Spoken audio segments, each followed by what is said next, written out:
In episode 8 of The Fall of the House of Usher, which was titled The Raven, which is based on the classic story about a person's grief over losing their beloved.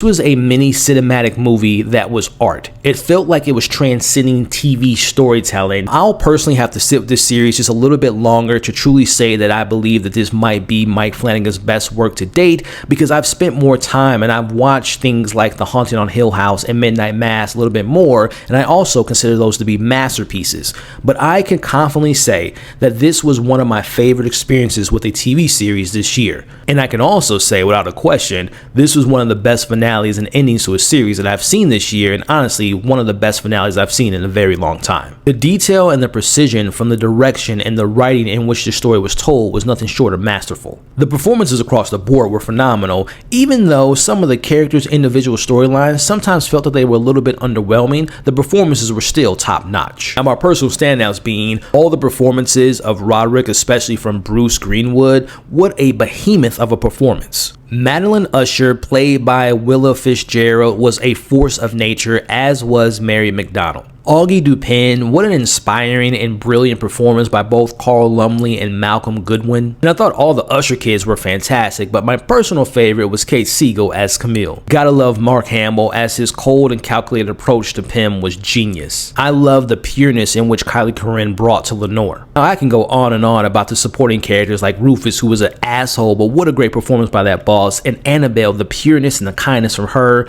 But I want to end by saying this on the performances. I have been a fan of Carla Gugino for a long time, and I've been following her career for a while, and I love everything she's done with Mike Flanagan, but her role as Verna, aka the Raven, might just be one of my all-time favorite performances of her great career. She played so many different roles and showed so much range, from being nice and kind and caring to cold and terrifying. This was a literal perfect performance for me. Now, I spoke on the story and the performances and the direction, which was incredibly detailed. Let's talk a little bit about the scares. For me, in my personal taste, I found The Haunting on Hill House was more scarier, but this was more brutal and gory and had some very effective jump scares. But again, to each his own. I just personally found The Haunting on Hill House, and you know what I'm talking about, the bent neck lady, that still haunts my dreams. Now, if I had any criticisms, I mentioned it in my individual videos I did for each episode, but some of the characters I wish were more developed, or we had more time with them to make it feel more impactful or emotional. For example, I love the fact that the two characters who were tortured the most and the performances worked, but I wish we would have had more time with them to really make their endings just hit more harder and feel more earned, in my personal opinion. Now, this isn't really a criticism, but selfishly, I would have loved to have spent more time with the actual Usher family together. More scenes of them maybe being younger, or of course with them being more adults,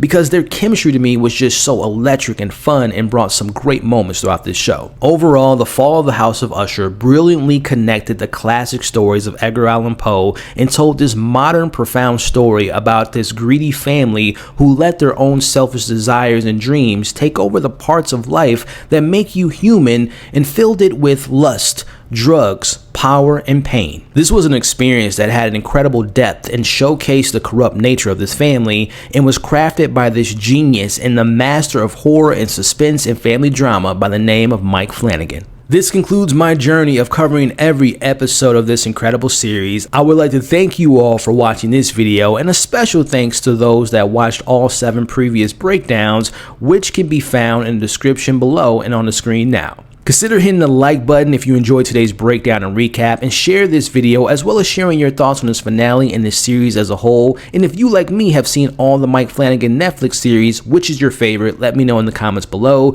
Consider subscribing today. You all are awesome. Stay safe, and I'll catch you all on the next video.